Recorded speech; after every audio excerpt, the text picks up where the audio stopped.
በስመ አብ ወወልድ ወመንፈስ ቅዱስ አሐዱ አምላክ አሜን።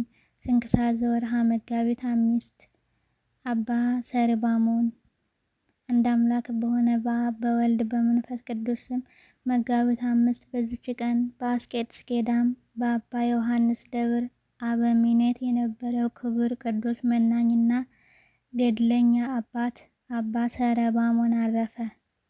ይህም ቅዱስ በአስቄጥስ ገዳም በአባ ዮሐንስ ቤተ ክርስቲያን ውስጥ ከልጅነቱ ጀምሮ መነኮሰ።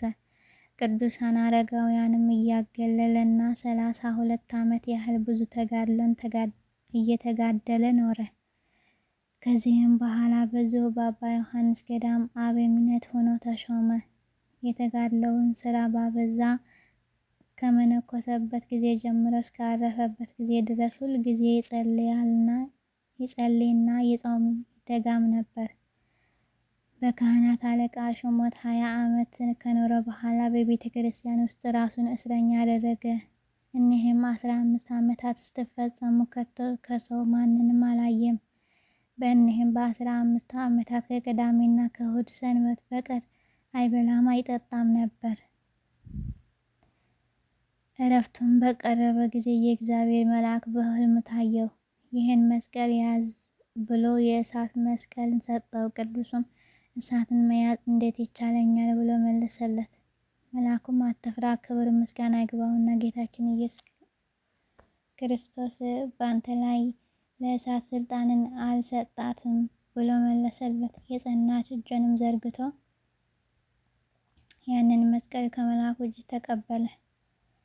ሁለተኛ መልአኩ እንዲህ አለው፣ በርታ፣ ስጋውንና ደሙን ተቀበል። እስከ 10 ቀን ድረስ መጥቼ ወስድሃለሁ። ከእንቅልፍም በነቃ ጊዜ ቅዱሳን አረጋውያን ነግሮ ተሰናበታቸው። እነርሱም አለቀሱ። በእግዚአብሔር ፊትም እንዲያሳስብላቸው ለመኑት። እርሱም ደግሞ በጸሎታቸው ሁሉ ጊዜ እንዲያስቡት ለመናቸው። ከዚህም በኋላ ስጋውና ደሙን ተቀበለ። ቅዱሳን አረጋውያንም ከእርሱ ጋር እያሉ በሰላም አረፈ። እንደሚገባም በዝማሬና በብዙ ጸሎተ ማህሌት ገንዘው በጻድቃን መቃብር ቀበሩት። እግዚአብሔርን በጸሎቱ ለዘላለሙ ይማረን አሜን። አሪከ ሰላም እብል ለሰሪባሞን ብሩክ ዘሞቅሃ ርእሶ እንበለ ሂክ መስቀለ እሳት ሎቱ እንዘ ይመጥዎ በሰርክ እትፍራ ይቤሎ ሰማያዊ መልአክ እስመ ወሀብከ ላዕሌሁ ስልጣነ አምላክ። የከበረች አውዶክስያ። ዳግመኛም በዚች ቀን የስሟ ትርጓሜ ሰላምና መወደድ የሆነ የከበረች አውዶክስያ በሰማዕትነት አረፈች። ይህችም የተወደደች ቅድስት በሊባኖስ ተራራዎች አቅራቢያ በበስራ አውራጃ አልበክ የሚባል ሀገር ከሚኖሩ ሰዎች ወገን ነበረች። እርሷም በሮም ንጉሥ በጢባሮስ ዘመነ መንግስት ነበረች። የአባቷም ስም ዮናስ የእናቷንም ጠባቢት ይባላል። የቀደመው ኑሮዋ በዝሙትና በርኩሰት ነበር። ብዙዎች አሳስታ ከእርሷ ጋር በኃጢአት ተጥላቸው ዘንድ ፊቷን ታሳምር ነበር፣ መልኳንም ታስጌጥ ነበር። በዚህ በረከሰ ስራም ብዙ ገንዘብ ሰበሰበች። በኢየሩሳሌምም የሚኖር ስሙ አባ ግርማኖስ የሚባል አንድ ጻድቅ መነኩሴ ዝናዋ ሰምቶ ወደ እርሷ መግባት በለመዱ ሰዎች አምሳል ሆኖ ወደ እርሷ ገባ። ገብቶም ከእርሷ ጋር በቤት ውስጥ ተቀመጠ። ፈጽሞ በሚያስፈሩ ቃሎች ልመክራትና ልገስጻት ጀመረ። በገሃነም ትሉ የማያንቀላፋ እሳቱ የማይጠፋ ጨለማው የሚዳሰስ የሚመስል በየአይነቱ የሚያስፈራ ስቃይ መኖሩን አሳሰባት። እሷንም ከሞት በኋላ የሰዎች በድኖች አፈርም ከሆኑ ተነስተው ይሰቃያሉን ብላ መለሰችለት። አዎን አላት። ለዚህ ለምትነግረኝ ነገር ምልክቱ ምንድን ነው?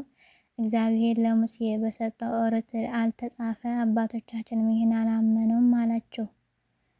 እሱም በፍርድ ቀን ሙታን እንደሚነሱ፣ ስለ ኃጢአትም ስቃይ፣ ስለ ጻድቃንም ተድላ ደስታ በኦሪት መጽሐፍ በአዲስ ኪዳን መጽሐፍ ተጽፎ እንዳለ ገለጠላት።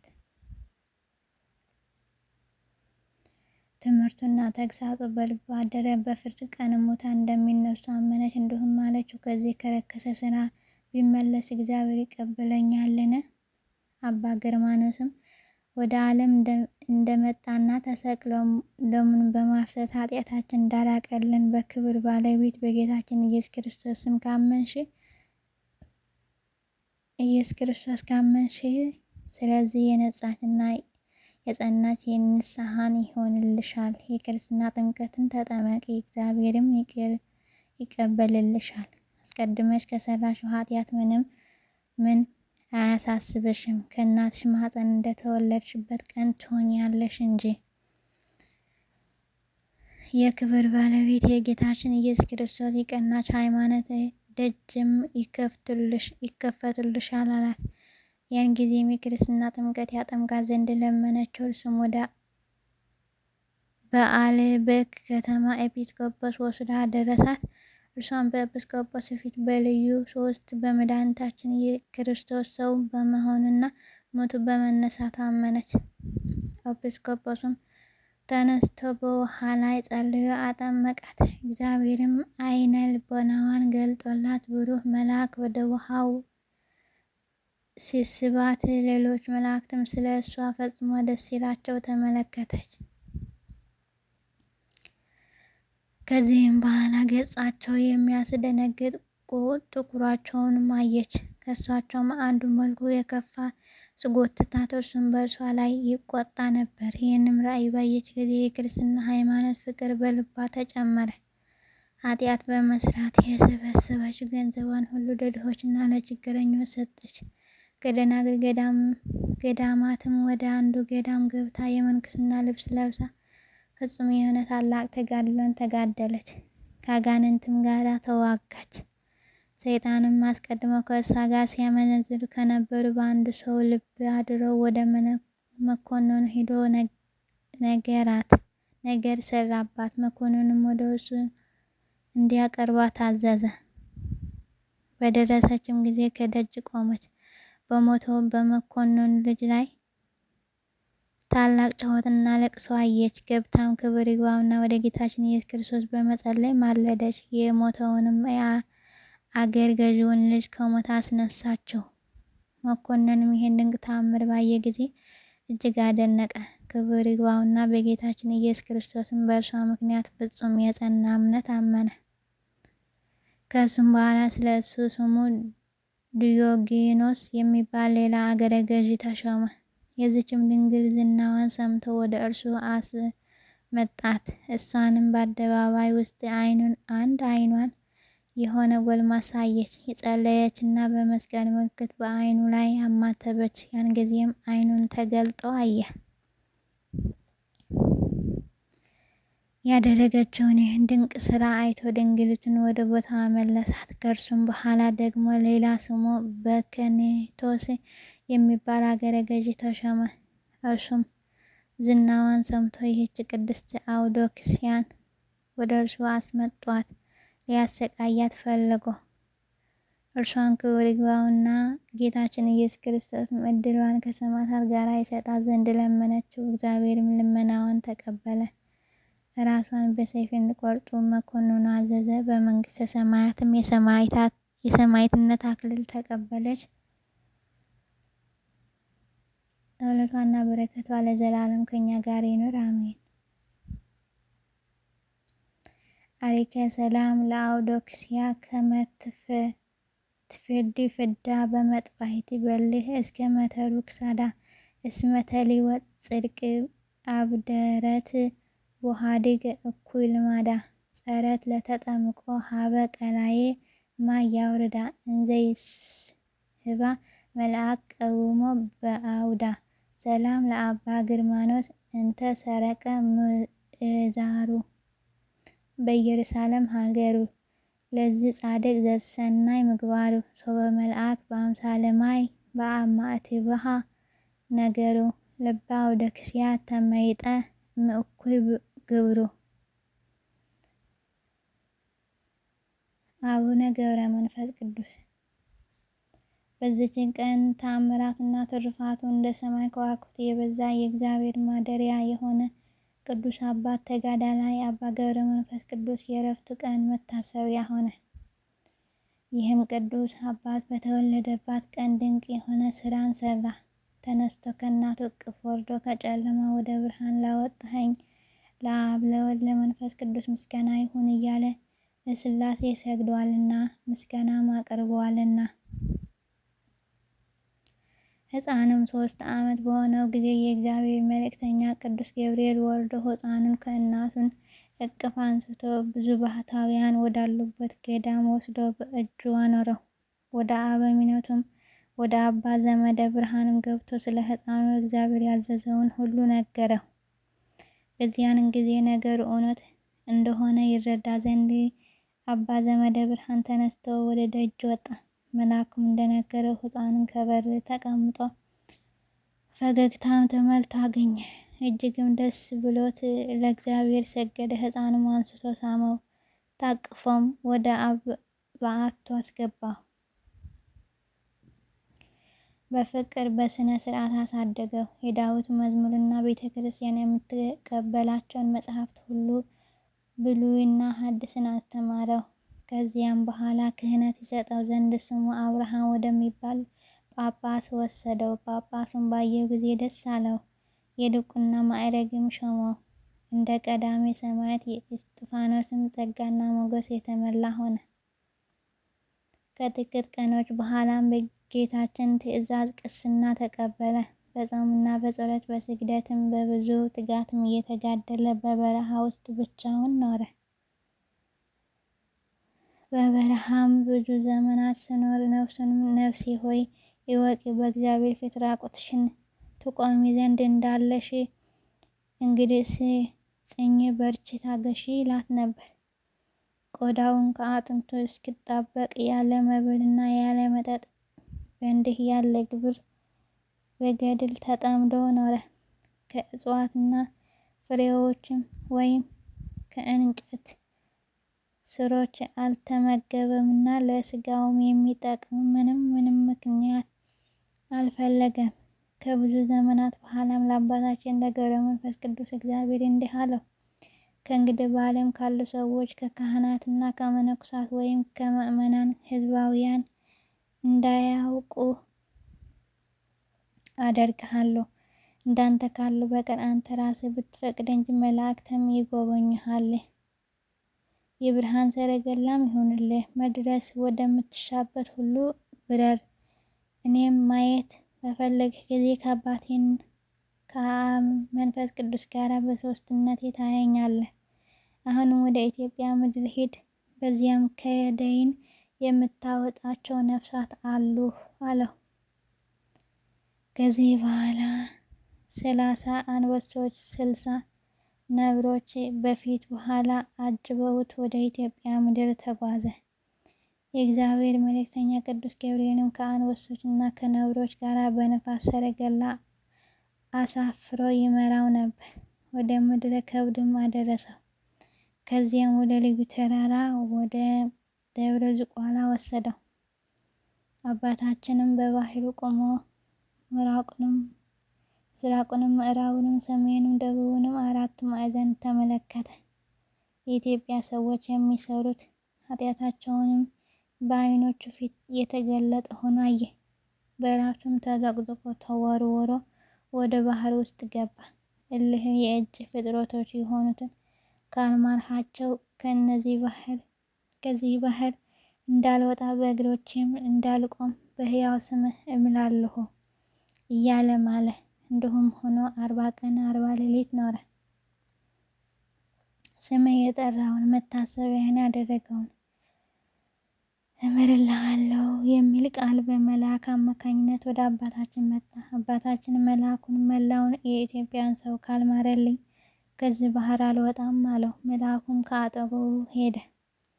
አባታችን ገብረ መንፈስ ቅዱስን በዚያ ባህር ውስጥ 100 ዓመት ኖረ። ስጋውም ሁሉ አለቀ። ደሙም በባህር ውስጥ ፈሰሰ። አጥንቶችም እንደ በረዶ ነጭ ሆነው ታዩ። አጋንንትም ከአራቱ ማዕዘን በየቀኑ 700,000 300,000 እየሆኑ በመምጣት በቀስታቸው ይነድፉታል። እስከ 100 ዓመትም አጥንቶቹ በሻፎ ድንጋይ ይፈቁታል። ይህን ሁሉ መከራ በትዕግስት ሲቀበል ኖረ። ከዚህ በኋላ ጌታችን ወደ እርሱ መጥቶ ከባህር ዳር ቆመ። አባታችን ገብረ መንፈስ ቅዱስ መላው የኢትዮጵያ ሰው እምርልሃለሁና ተነስተህ ውጣ አለው። ያን ጊዜም ወጣ። አጥንቶቹም እንደ ወንፊት ቀዳዳ የተበሳሱ ሆነው ተገኙ። ጌታም ዳሰሰውና ጤነኛ አደረገው። ወደ ምድረ ከብድም ወሰደው። ከዚያ ወደ ላይ ወጥቶ ከፀሐይ በላይ ከሰማይ በታች እስከ 7 ዓመት ኖረ። ዳግመኛም ወደ ምድረ ከብድ ተልኮ እንደ አምድም የተተከለ ሆነ። 7 ዓመት ቆሞ ኖረ። ወደ ሰማይ ሲመለከት ቅንድቦቹን አልከደነም፣ ራሱን ወደ መሬት ዝቅ አላደረገም ነበር። እጆቹም ወደ ሰማይ ዘርግቷል። እነሆ ሰይጣንም በቁራት ተመስሎ መጣ። በዓይኖቹም ወደ ላይ ወደ ሰማይ ያንጋጠጡ ሆነው አገኛቸው። በራስ ላይም ተቀምጦ ሁለቱን ዓይኖቹን አንቁሮ አሳወረው። እርሱ ግን ምንም ሳያጓድል እስከ 2 ሳምንት ድረስ እንደ ቀድሞው በመትጋት ሲጸልይ ኖረ። ከዚህ በኋላ ሚካኤልና ገብርኤል መጥተው በፊቱ ቆሙ። በሁለቱ ዓይኖቹ ላይም እፍ አሉበት። ብርሃንም ተሰጥቷቸው እንደ ቀድሞ አዩ። ከሰማይ ታላቅ ኃይል ተሰጥቶሃልና ጠላቶችንም ትበቀላቸው ዘንድ ወደ ዝቋላ ሂድ አሉት። ከዚያም መላእክት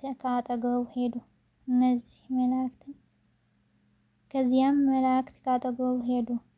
እርሱም ተነስቶ ወደ ዝቋላ ተጓዘ። በጎዳናም ሲጓዝ 3 ሽማግሌዎች ከእንጨት ጥላት በታች ተቀምጠው አየ። አባታችን ባያቸው ጊዜ ልሰውራቸው ብሎ በልቡ አሰበ። እነርሱም ፈጥነው በእግዚአብሔር ዙፋን ተማጥተናልና ሦስታችንም በጀርባ እያዘልክ 1 ምዕራፍ ሸኘን እንጂ አትተወን ብለው ተጣሩ። በመጣም ጊዜ ሁለመናቸውን ሽበት የከበባቸው የደከሙ ሽማግሌዎች ሆነው አገኛቸው። አንደኛውም አንስቶ በጀርባው አዘለው፣ ወደ 1 ምዕራፍ አደረሰው። ሽማግሌውም ከዚያ አሳርፈኝ፣ አንተ ደክመሃል፣ የማትበላ የማትጠጣ ስለሆንክ አለው። አባታችን ሽማግሌ ሆይ በምን አወቅኸኝ? አለ። ሽማግሌውም ሄደህ ባልንጀሮቼን አምጣልኝ አለው። ተመልሶ ሁለቱም ወዳሉበት ደርሶ ሁለተኛውን ሽማግሌ በጀርባው አዝለው ወደ ቀደመው ሽማግሌ አደርሶ አብሮ አስቀመጠው። ሶስተኛውም ተመልሶ ሶስተኛውንም ሽማግሌ አዝሎ ሁለቱ ወዳሉበት አድርሶ በአንድነት አኖረው። አባታችን ገብረ መንፈስ ቅዱስም እነዚህ አረጋውያን እናንተ ከወዴት ናችሁ? መዓዛችሁ ልብ ይመስጣል፣ እጅግም ደስ ያሰኛል አላቸው። እነርሱ ግን ተነስተው ቆሙ። 3 ሲሆኑ አንድ መሆናቸውን ገለጡለት። የአባቶች አለቃ አብርሃም እንዳየ ያን ጊዜም የእግዚአብሔር የጌትነት ክብር አየ። የእልህ አረጋውያን ፊታቸውን ተንቦገቦገ። ከፀሐይና ከመብረቅ ብልጭልጭታም 7 እጅ በራ። አባታችንም በምስጢራት ጎርፍ የተዋጠ ሆኖ ፈራ፣ ተንቀጠቀጠ፣ በምድር ላይ ወደቀ። ሕልም የማያልምም መሰለው። ከዚያም ጌታችን አባታችን አነቃውና 100 ዓመት ያህል ሥጋህን ሲነድፉህ አጥንቶችህንም ሲፍቁህ የኖሩ አጋንንት ታጠፋቸው ዘንድ ወደ ዝቋላ ተራራ ውጣ አለው። እኔ እንደ ወሰድኩህ ባለማወቃቸው በባህር ውስጥ አለ በማለት በትዕቢት ላይ ናቸው። 7 ሊቃነ መላእክትም ይረዱሃል፣ መባረቅትንም በፊት በኋላ ሆነው ይከተሉሃል አለው። ያን ጊዜም አባታችን ገብረ መንፈስ ቅዱስ በመብረቅ ላይ ተጭኖ በረረ። እነዚያ አጋንንት ወዳሉበት ወረደ። ደመናትም ከበቧቸው። መላእክትም በእሳት ሰይፍ መተሯቸው። በመብረቅንም አጨዷቸው።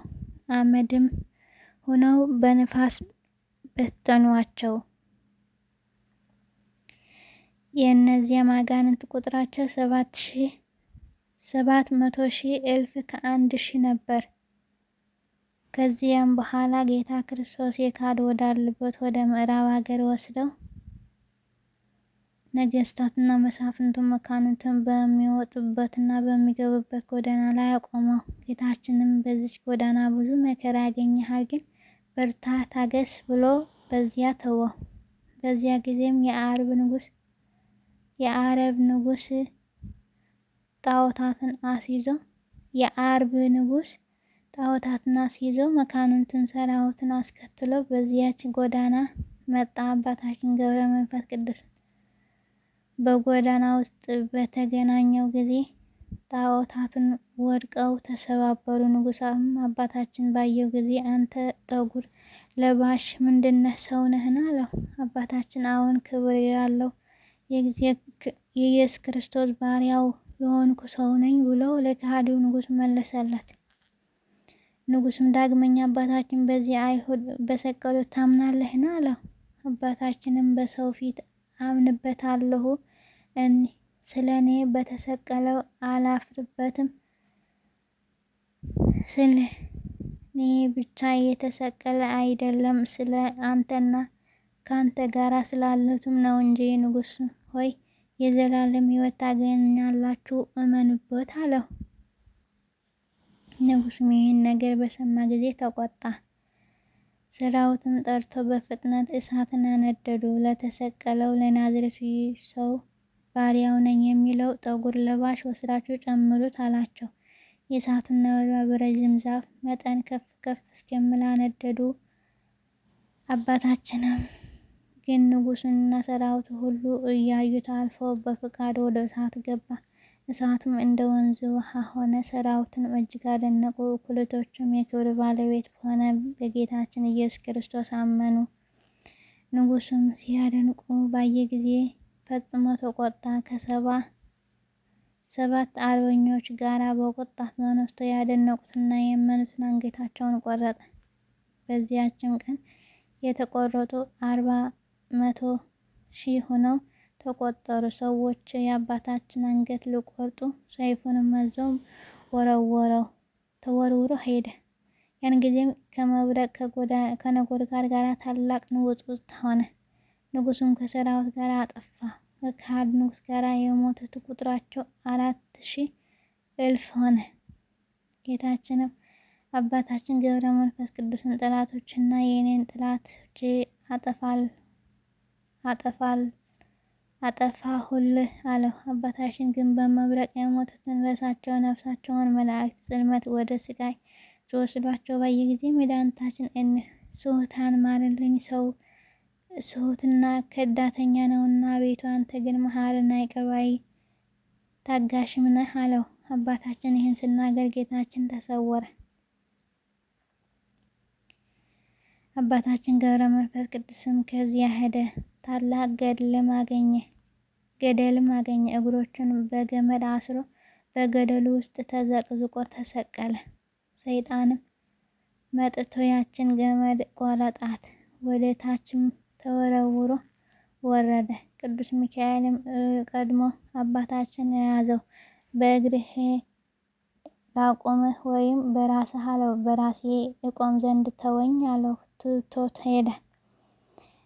በዚያም በራሱ ቆሞ በጥርሶቹ ድንጋይ ነክሶ እስከ 30 ዓመት ኖረ። አንጀቱና ናላው ሁሉ እየፈሰሰ አልቆ መላ አካሉ እንደ እንጨት ቅርፊት ሆነ።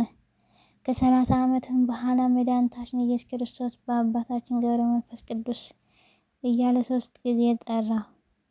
አባታችንን ገብረ መንፈስ ቅዱስ እያለ 3 ጊዜ ጠራው። እሱም እነሆኝ ጌታ ያለ። ጌታችንም እነዚያ ከሃዲዎች ምሬልሃለሁ፣ ከዚህ ተነሳ አለው። ያን ጊዜም የነከሰውን ድንጋይ ትቶ ተነሳ። ጥርሱንም ተነቅሎ በድንጋይ ተተክሎ ቀረ።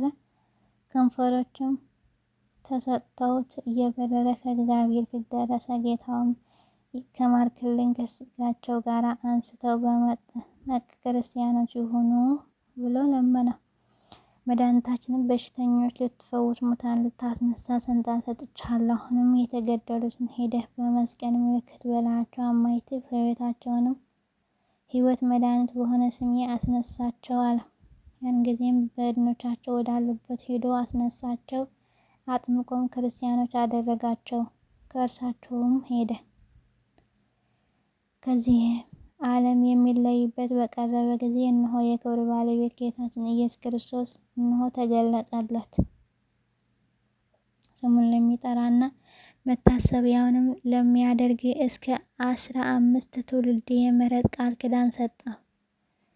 የዕድሜውንም ዘመናት 562 ሲሆን በሰላም በፍቅር አረፈ። ጌታችንም ነፍሱንም ተቀበለ። አቅፎም 7 ሳማት። በመላእክትና በቅዱሳን ሁሉ ምስጋና አሳረጋት። የጸሎቱ ኃይል ሁላችንን የክርስቲያን ወገኖች ይጠብቀን ለዘላለሙ አሜን።